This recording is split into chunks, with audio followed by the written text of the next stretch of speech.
You're good. Okay, excellent. Well, good morning again, everyone. The presentation you're going to see now is about a benchmark and a challenge we have developed in the context of the project CORSML.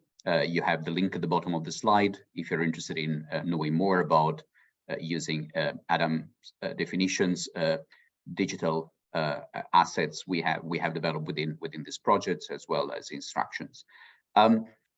This project aimed at pushing to robotics experience we had in the computer vision community in terms of benchmarking, evaluation, and comparison. And what I will show is how we went about it, what type of experience we gain, and what software is available out there for you to play with human-robot handover in the context of the CORSML benchmark. The project, which was a 4-year project supported by the CISTERA funding program in Europe, aimed at developing recognition and manipulation tools through perception. So we use vision, sound, and touch in order to understand an environment, in order for a robot to understand an environment, and make a determination of the type of object a human was passing on to the robot itself. And the main aim of the project was to make sure we were generating processes and assets that were reproducible. So reproducibility was really a core element of this project. So we shared a good amount of data, models, protocols, and we created a community of users around this specific task. And as I said at the beginning of the presentation in the workshop, what I'd love today is to get feedback from you, and ideally also to get you on board this set of challenges we are organizing for CORSML. In a nutshell, what the task is about is for a robotic hand, for a robotic gripper, for a robotic arm, to be able to approach a user who's about to hand over an object about which the robot itself has no information. So we haven't got information about the stiffness of the object, about the weight, about the dimension. And the goal is for the robot to determine these properties on the fly by looking at the behavior of the human when manipulating this object, and by hearing what type of sounds are generated when the human is, for example, filling the object with some content.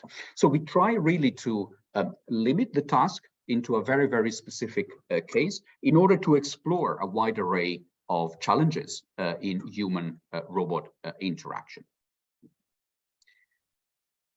The task per se was composed in 3 main phases: when the human was grasping an object and then starting manipulating it, then a dynamic human to robot handover, and finally the robot was tasked to place the object in a certain position in the space without breaking the object or spilling the content.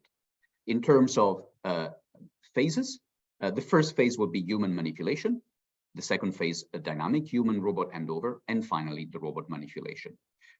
In the first part, we have collected digital assets about vision, sound, and touch. And in the final part, in order to make sure that the robot was able to grasp or re-grasp appropriately, we have looked at information from the sound made by the content moving inside a container and touch information. Linking up with the previous presentation for the first part regarding vision and sound, we also created a manipulator, a simulator of a manipulator that allowed us to engage with the community who has no access to a specific robot arm. And therefore, we have used the input signals at the beginning, and then the pipeline was moving from sensing to simulator in order to enlarge the possible community for this task. Here is an example of human to robot handover in the context of the CORSML framework. So you see that we start in this case from a certain position, the object is already filled with some content, and the human will pick it up and hand it over to the robot. In this case, the robot had no prior information about the size, the dimensions, the content, the stiffness, the weight of the object itself. And you see in the next example that things might not always go the way you would like.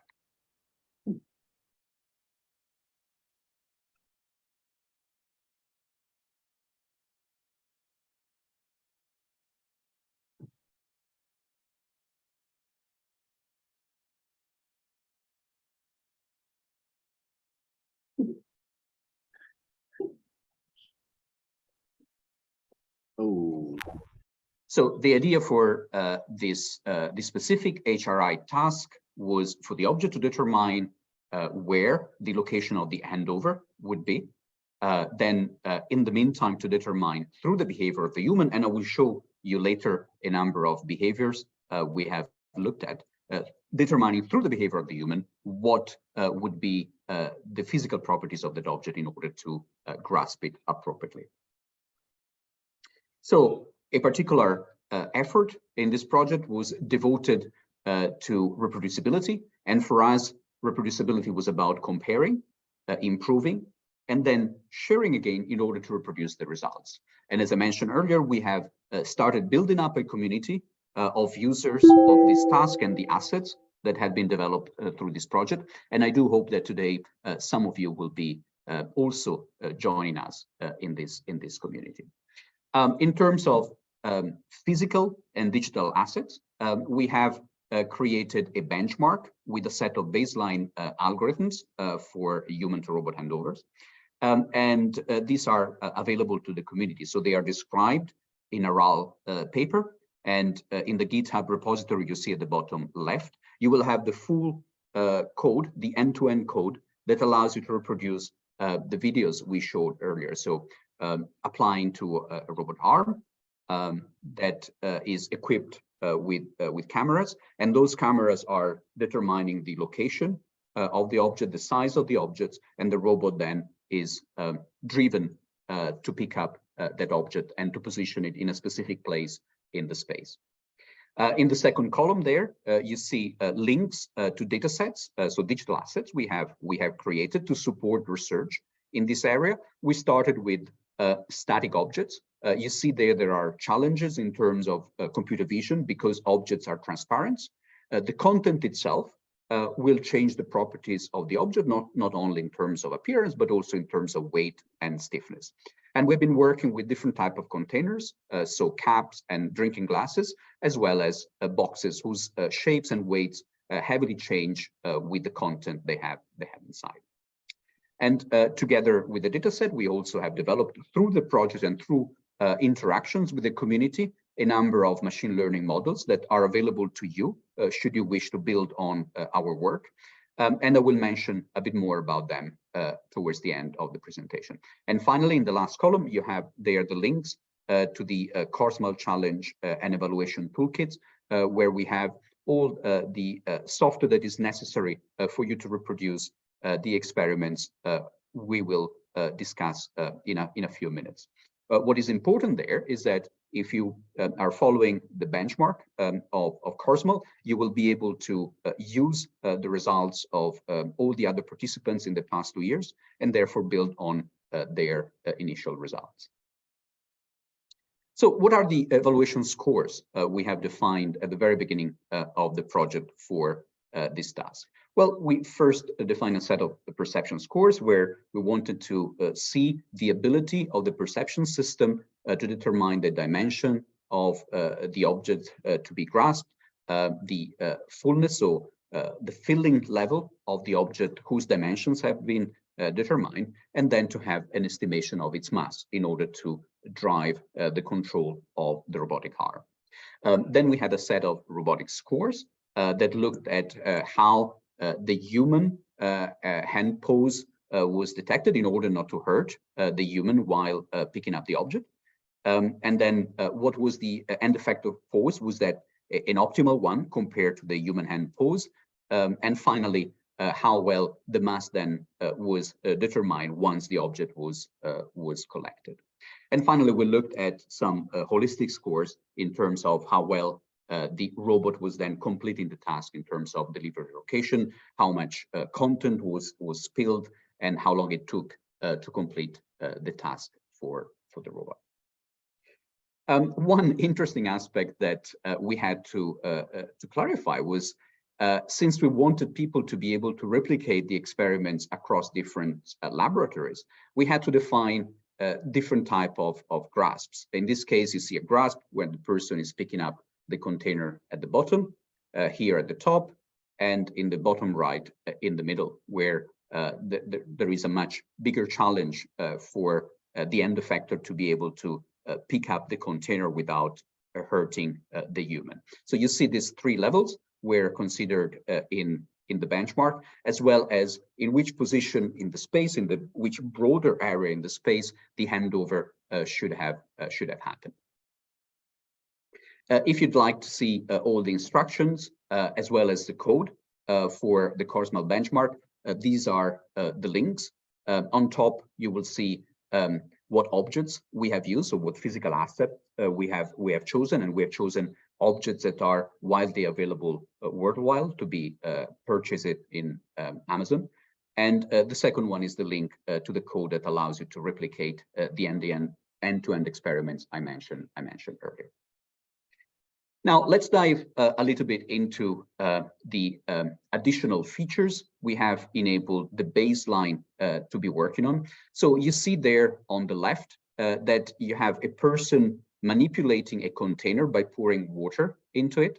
So you will see in the CORSMAL web pages the availability of models that are estimating the filling level of a container based on the sound. And I will try now to run a sound, and Adam, please do let me know in case you can hear it. Thank you.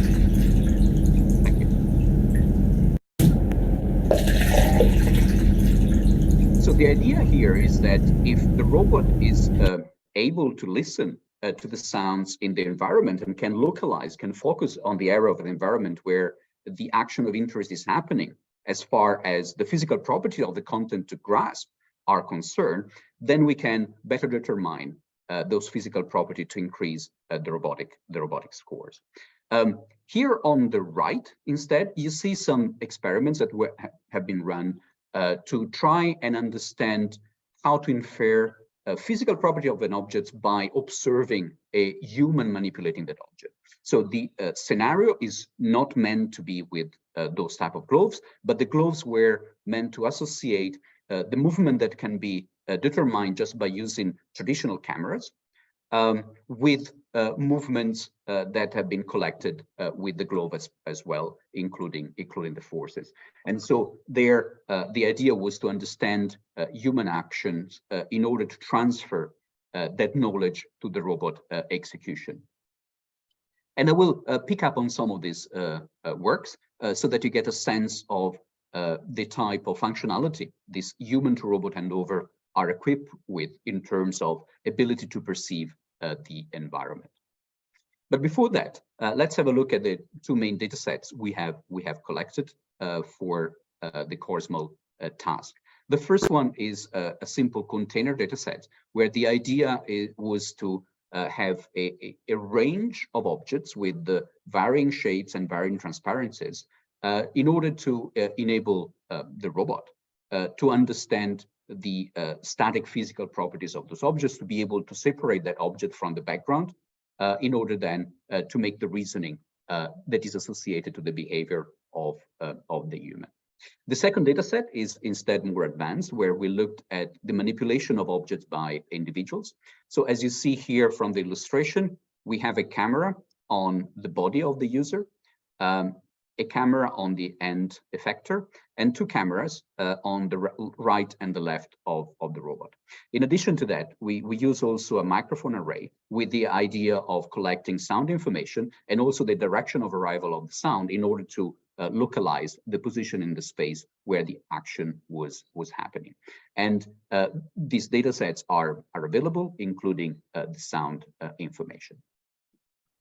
I'm going to give you now an example of the container manipulation data set. So the first scenario, you would have a person sitting and shaking an object. In this case, the box is empty. So you will really listen to a very, very quiet noise at the moment.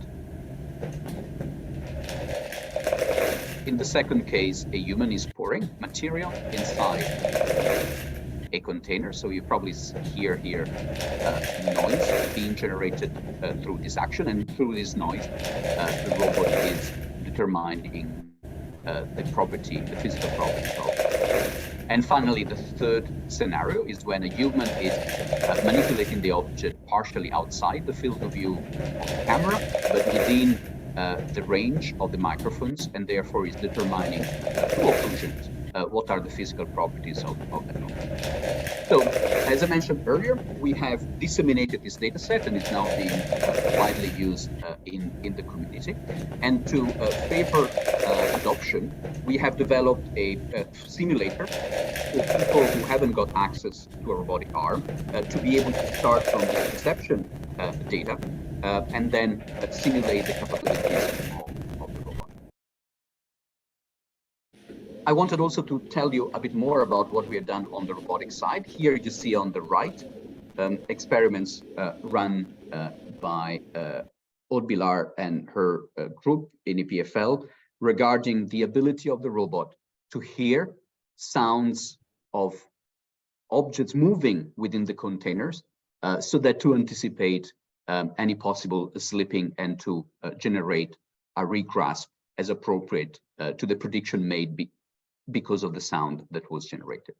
And here on the left instead, you see audio has been used on the side of the human prior to the handover. So audio and visual information have been used across the pipeline, and tactile information has been used on the robot in the pipeline, and for the study on the human to understand how to predict the physical properties based on the dynamic behavior of a person manipulating the object. So this is the end-to-end part of the pipeline, and in order for the community to be made aware step by step of the task we had developed, we generated also a number of models that enable classifiers that were trained on other data set to be able to be refined on the specific Korsmal manipulation data set. Here on the right, you see a number of images out of our container manipulation data set. And the idea here was to improve the ability of the vision system to determine how full a certain container was. And to achieve this goal, we selected 4 cups and 4 drinking glasses with a variability in transparency and in their shape. For filling level, we consider a classification problem with empty, half full, full, or simply unknown. And we use 3 types of content for the container, so water, pasta, and rice. In order to understand how to take a deep learning perception model that was able to determine the filling level, we analyze a number of methods for fine-tuning. And the best approach that was coming out of this study was using adversarial training in the source domain and then fine-tuning in the target domain. Adversarial training means modifying adversarially the input data set in such a way that the model becomes more robust. And then we ended up with the fine-tuning on the specific data set that is appropriate for Korsmal. Let me give you a bit of visualization of how this works.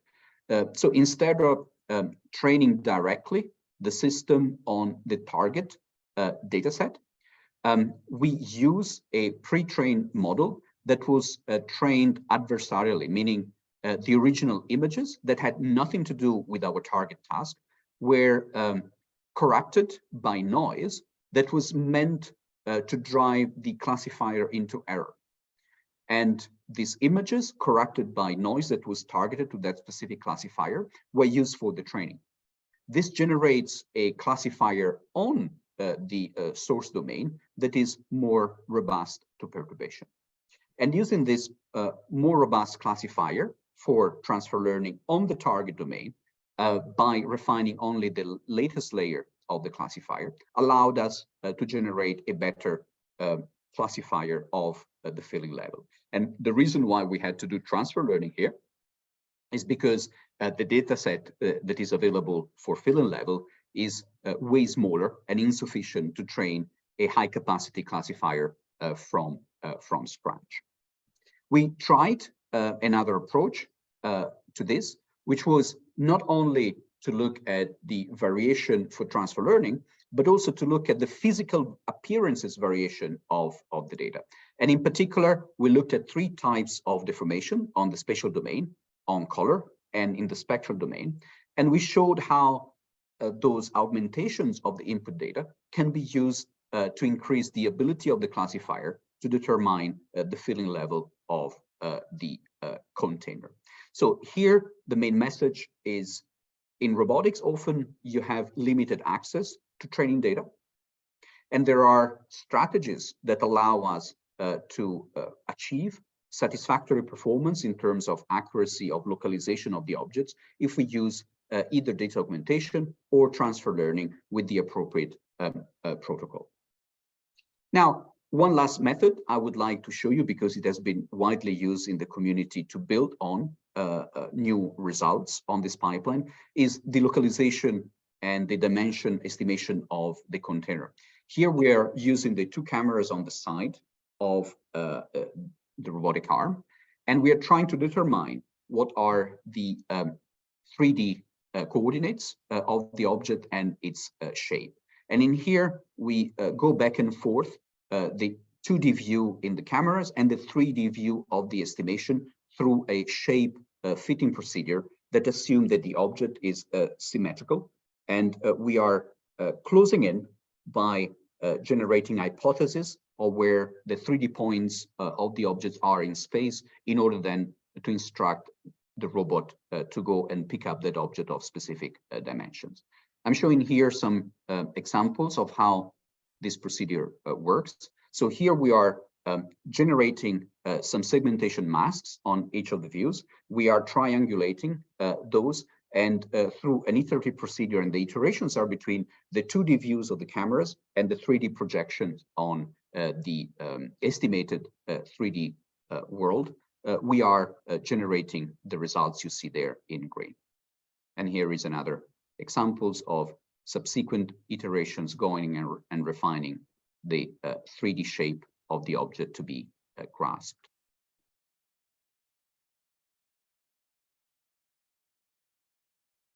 Is this playing in real time?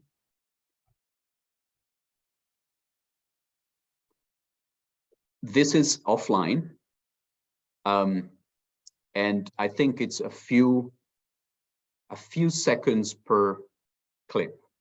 So it's slightly slower than the real time, but we didn't do any optimization there.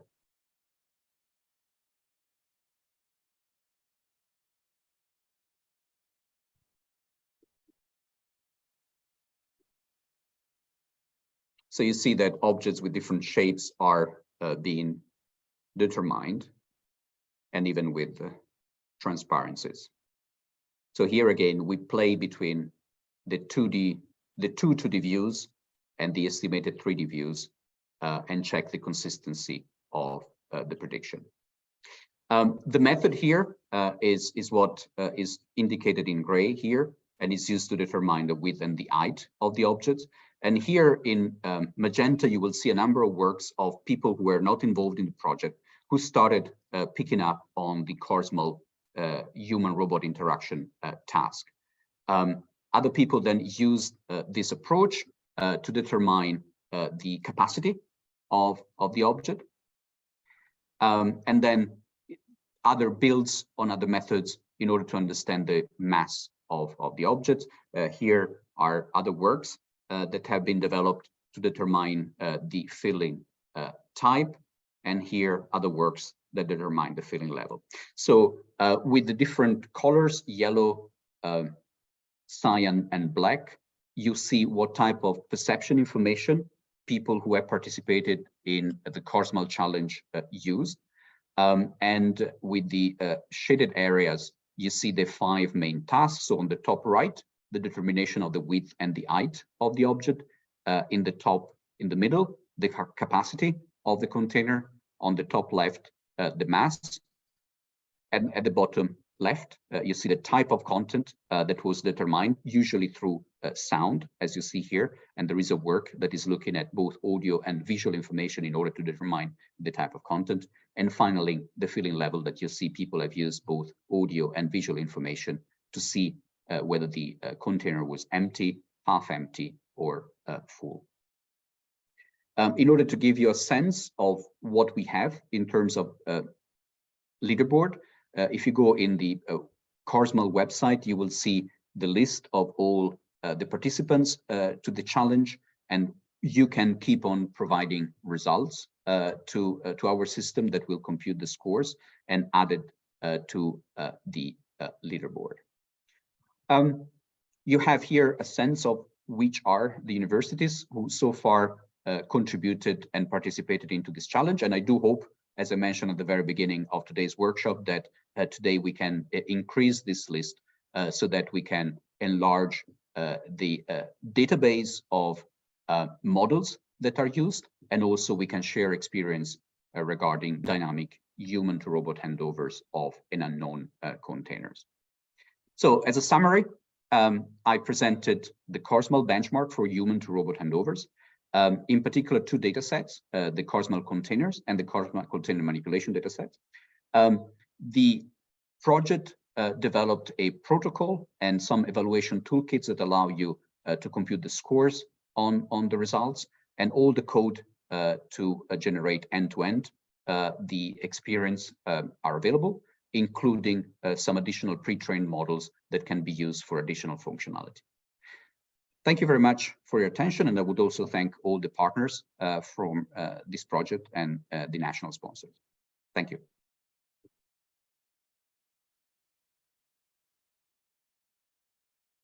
4 minutes for questions. So I'll ask a question. Do you have an estimation on the number of participants or contributors in the CORSML challenge? You had a lot of names on that previous slide. I'm wondering, does that represent everybody? Yes. So these were the papers that have been generated on the challenge. So we run a challenge in 2020. Well, one in 2021, ICPR run in January 2021, and one last year. And I think we had a total, but I'll just top of my head, but you will see all the papers listed under the publication page of the project. We probably have around 10 papers being generated out of the project itself. So the participants there are from multiple universities. So I would count 1, 2, 3, 4, 5, 6, 7, 8, 9. And some have participated in multiple editions of the challenge.